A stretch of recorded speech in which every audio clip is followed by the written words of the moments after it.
रश्मि Maheshwari Cosmos वैदिक world में आपका हार्दिक स्वागत करती हूँ। आज हमारे साथ जुड़े हुए हैं आचार्य शेखर पांडे, जिनको ज्योतिष और धर्म और संस्कृति में 26 साल का अनुभव है और जो कि कॉस्मोस वैदिक वर्ल्ड के डायरेक्टर एंड फाउंडर हैं।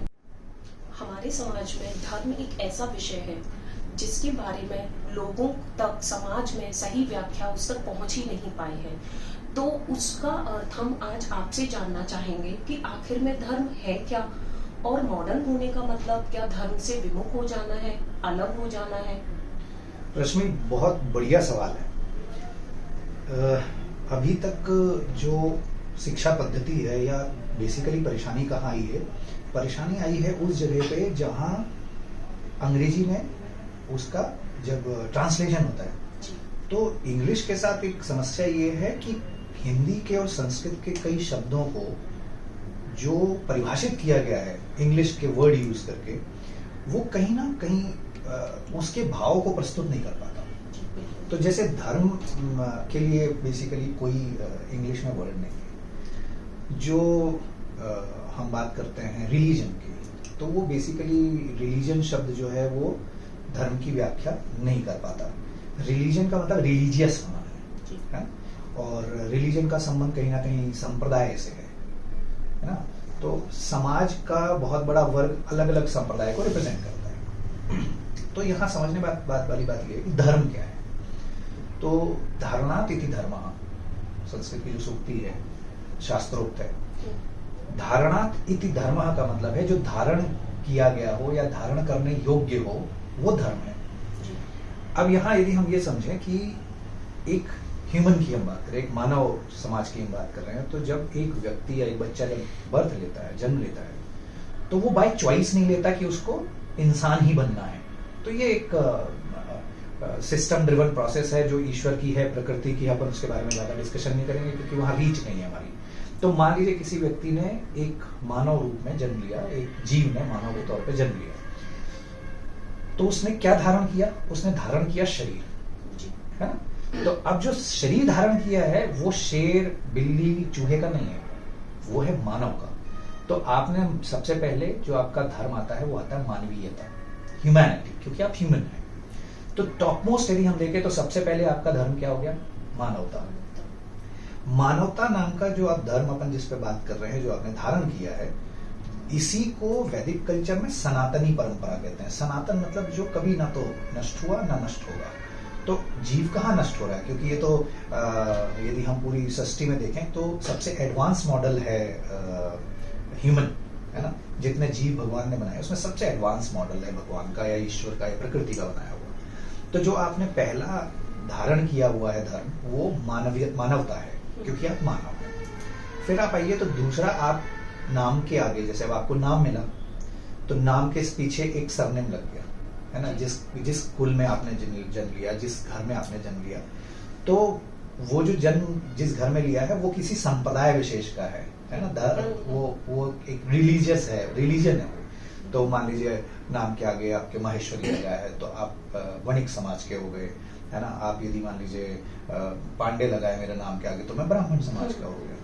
तो अब यहाँ ये समाज शब्द जो है वो अलग है, लेकिन आपने ये बाय डिफॉल्ट धारण कर लिया है। बाय डिफॉल्ट कैसे? क्योंकि अब मेरे नाम के आगे पिता का नाम लगना है तो वो जुड़ गया। तो अब दूसरी चीज आपने क्या धारण करी? That is social identity. एक समाज में आपकी नाम के साथ आपका सरनेम देखा जाता है कि आप किस कास्ट से बिलोंग करते हैं।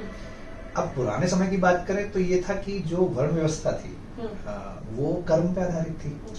मान लीजिए किसी परिवार का एक बच्चा फौज में शामिल हो जाता है, वो सेना में शामिल हो जाता है, तो वो क्षत्रिय हो गया टेक्निकली, क्योंकि उसका आजीविका वहीं से है। यदि वो उसी घर का एक बच्चा जो है वो अध्ययन, अध्यापन और रिसर्च एंड डेवलपमेंट में चला जाता है तो वो ब्राह्मण हो गया, क्योंकि उसका मूल काम वही था। किसी तरह की सेवा में आ गया एक बच्चा तो वो शूद्र हो गया। तो अब आपने अगेन कुछ धारण किया है। तो जो धारण किया गया है, अब वो आपकी आइडेंटिटी कौन सी होगी? उसको कहते हैं आपका कार्मिक व्यक्तित्व। कार्मिक मतलब आपका प्रोफेशनल जो आपकी आइडेंटिटी है।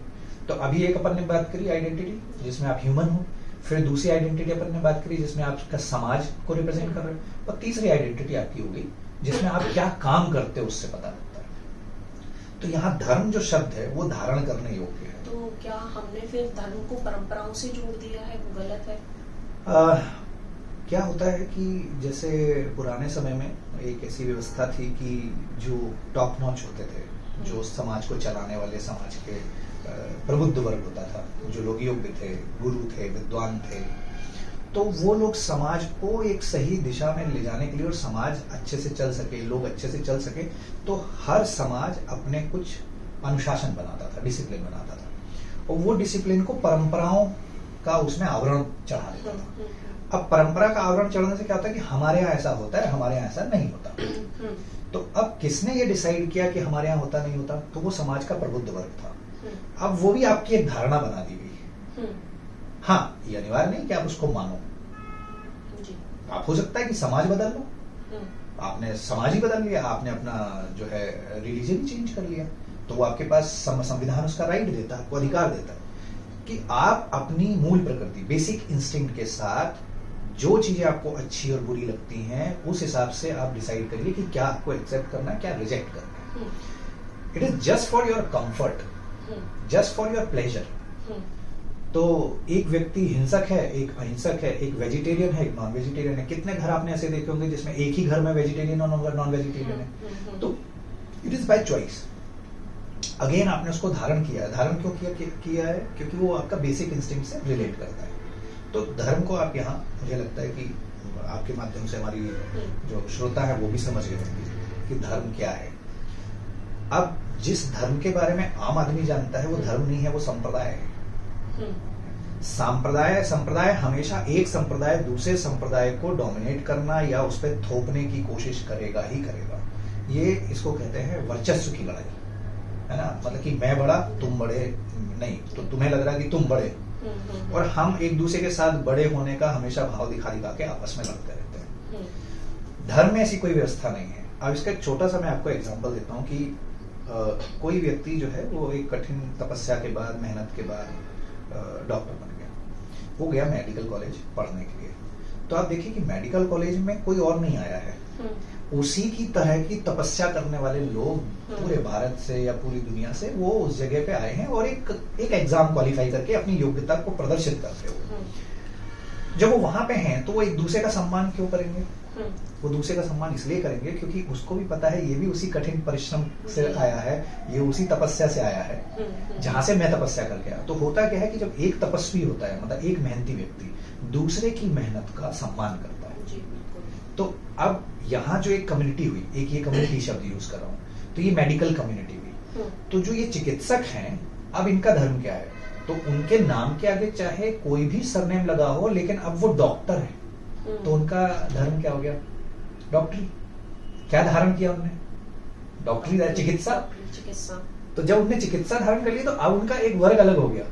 अब वो चिकित्सक है और उनके नाम के पीछे क्या लगा उससे कोई फर्क नहीं पड़ता। आपने बहुत अच्छे उदाहरण के साथ हमको ये समझाया है। तो क्या मॉडर्न होने का मतलब क्या धर्म को त्याग देना है फिर?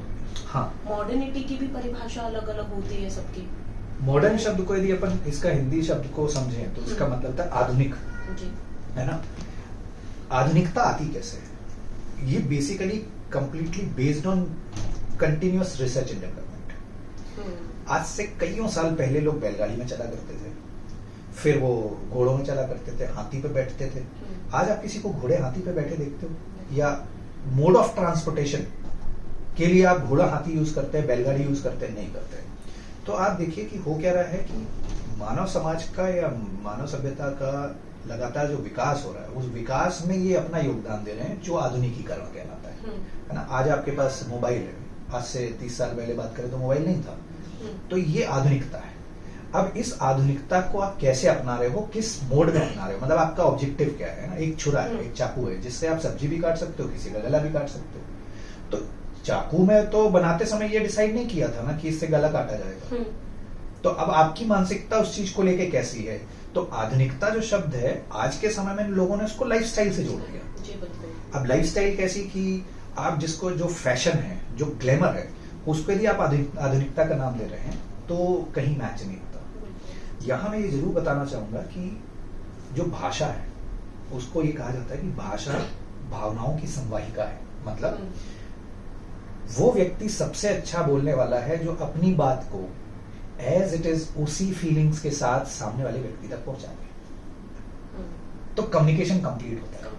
अब मान लीजिए मैं एक ऐसी भाषा का इस्तेमाल कर रहा हूं जिसका आपको ज्ञान नहीं है, तो मैं बोल कुछ रहा हूं, आप समझ कुछ और रहे हैं, है ना। आप चाइना चले जाइए तो आप अब अपनी भाषा में बात करिए, वो अपनी भाषा में बात कर रहे हैं, तो कहीं भी देखिएगा वो सिंक्रोनाइज नहीं हो पाएगा, कम्युनिकेशन प्रॉपर नहीं होगा। तो ऐसे इसमें क्या है कि हम यदि बात करें कि जब भी आप कोई भी विषय पे, मतलब कोई भी शब्द पे, जब तक आपको उसकी शब्द की समीक्षा करना नहीं आएगी, जब तक आप शब्द की उत्पत्ति को नहीं जानेंगे, जैसे धर्म, तो धर्म की उत्पत्ति हुई कैसे, धर्म क्या था, तो धर्म तो स्पष्ट हो गया, कहते हैं शास्त्रों में कि जो धारण करने योग्य है, जो धारणीय है, वो धर्म है।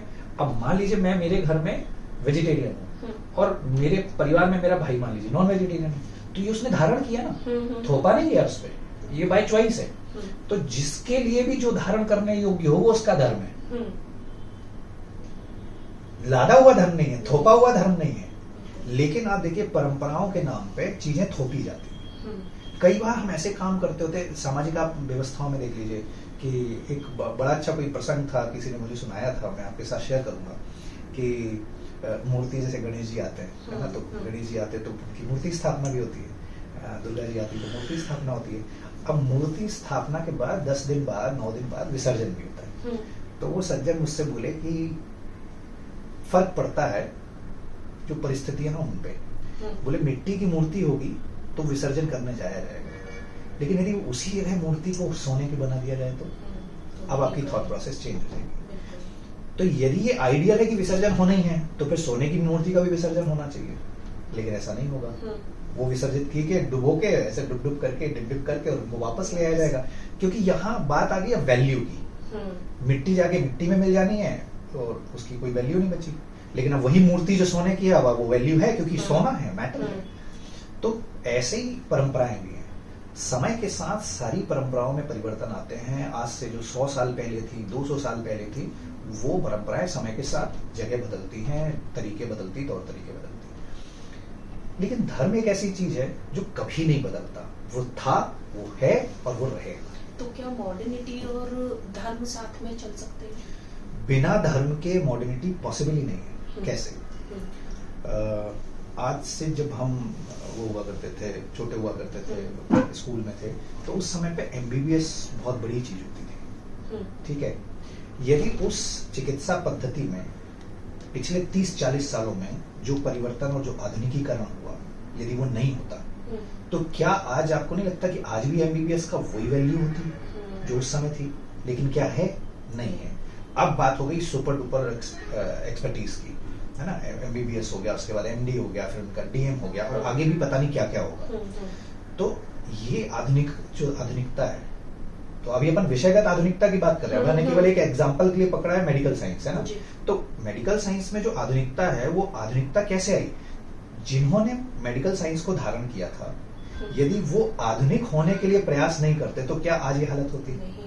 तो धर्म के बिना आधुनिकीकरण पॉसिबल नहीं है ना। जैसे इंजीनियर्स इंजीनियरिंग कर रहे हैं, डॉक्टर्स जो है वो डॉक्टरी प्रोफेशन में रिसर्च एंड डेवलपमेंट कर रहे हैं, वैदिक कल्चर के लोग वैदिक कल्चर में कर रहे हैं। दुनिया के हर विषय में उनकी जो कम्युनिटी के लोग हैं, आप कम्युनिटी में फिर डिफाइन कर लो कि कम्युनिटी मतलब वो विषय विशेष के लोग, तो वो कम्युनिटी के लोग आप देखिए कि लगातार प्रयास कर रहे हैं, काहे के लिए? जस्ट फॉर आधुनिकीकरण। अब आधुनिकीकरण क्यों, मॉडर्नाइजेशन क्यों? ताकि आपका लाइफस्टाइल और बेहतर हो और इजी हो। तो बिना धर्म के तो आधुनिकीकरण, समाज में होने वाले जो परिवर्तन हैं, उन परिवर्तनों को स्वीकार करना और उसको ऑब्जर्व करना, ये बहुत जरूरी है, और यही आधुनिकता का प्रतीक है। धर्म और मॉडर्नाइजेशन पर आपसे जो आज हमारी चर्चा हुई, श्योर कि मेरा तो नजरिया काफी बदल ही गया है, लेकिन दर्शकों का भी मुझे लगता है बदलेगा, धर्म को लेकर, मॉडर्नाइजेशन को लेकर।